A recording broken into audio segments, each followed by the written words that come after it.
रुद्र यामल तंत्र का चतुर्थ भाग, वैखानस तथा पांचरात्र आगम।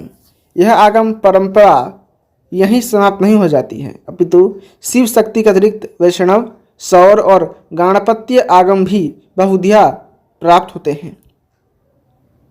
इसी प्रकार अन्य देवताओं तथा जैन बौद्ध संप्रदायों में भी आगम नाम को स्वीकार करते हुए ग्रंथों का संकलन हुआ है। इनमें वैष्णव आगमों के दो भेद प्रमुख माने गए हैं, वैखानस तथा पांचरात्र। ये दोनों ही अपने में सर्वथा पूर्ण आगम हैं। इनका अपना विपुल साहित्य एवं सुदृढ़ प्राचीन परंपरा भी है। यह साहित्य क्रिया और दर्शन प्रधान है तथा विशेष रूप से वैष्णवों के दैनंदिन जीवन के साथ प्रवर्तमान है। वैखानस आगम के 60 ग्रंथों का पता चलता है, किंतु अभी 17 ग्रंथ प्राप्त होते हैं। वैखानस ऋषि के 6 शिष्य काश्यप, अत्रि, मरीचि, वशिष्ठ, अंगिरा, भृगु, पुलत्स, पुलह और क्रतु ही इस वैखानस आगम के प्रवर्तक रहे हैं। ग्रंथों में कल्प, पटल, संहिता और तंत्र नामों का प्रयोग हुआ है। इन ग्रंथों की 4 सूचियां प्राप्त होती है, जिनसे यह ज्ञात होता है कि इनमें कई लाख पद्यों में विषम वस्तु का विस्तृत वर्णन हुआ है। वैष्णवों की पंचकाल प्रक्रिया के आधार पर प्रवर्तित पांचरात्र आगम सतपथ ब्राह्मण में निर्दिष्ट 5 रात्रियों में संपन्न होने वाले यज्ञ में नारायण को इसका संपादक कहा है। नारायण की विश्व रूपता का संकेतक प्रसंग होने से संभवतः इसी के आधार पर पांचरात्र शास्त्र की प्रवृत्ति हुई हो। विष्णु तंत्र के अनुसार पृथ्वी, जल, वायु, अग्नि और आकाश ही 5 रात्रि के रूप में कथित हैं। इस आगम में ब्रह्मरात्र, शिवरात्र, इंद्ररात्र, नागरात्र और ऋषि रात्र होने से भी ये 5 रात्र में कहे गए हैं। इस आगम का साहित्य संहिता, श्रुति, उपनिषद आदि शब्दों से भी ग्रंथित है।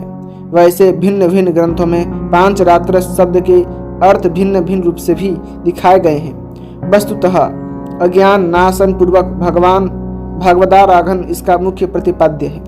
मार्कंडेय संहिता में कहा गया है कि सार्ध कोटि प्रमाणेन कथितम तस्य विष्णुना रात्रिभिः पंचभिः सर्वं पांचरात्रिमतः स्मृतम् भगवद तथा भगवद भक्तिरेव स्याद भक्तानां मुक्ति साधनम तद भक्ति बोधकम शास्त्रम पांचरात्रागम स्थितम। पुरुषोत्तम संहिता में यह श्लोक बोला गया। इस आगम की अभिवृद्धि में भी सनत कुमार, नारद, मार्कंडेय, वशिष्ठ, विश्वामित्र, अनिरुद्ध, ईश्वर, भारद्वाज आदि अनेक महर्षियों का योगदान है। वैष्णवों की पंचकाल प्रक्रिया में प्रातः से आरंभ कर रात्रि के उत्तर भाग पर्यंत विविध आचार संपादन के लिए अभिगमन, उपादान, इज्या, स्वाध्याय तथा योग कालों का निर्देशन है। सिद्धांत रूप में पांचरात्र की 2 शाखाएं हैं, एक बड़कल औदिच्य ज्ञान तथा दूसरा टैंकली दक्षिणात्य ज्ञान। इन आगमों में भगवान के विग्रहों की अर्चना के विविध प्रकारों के साथ ही कामना भेद से की जाने वाली अर्चनाओं के भी निर्देश हैं। आगमों की समानता में ही यामुलों की सृष्टि हुई है। बहुधा विषय साम्य होने से आगमों से यामल ग्रंथों को पृथक भी नहीं माना जाता।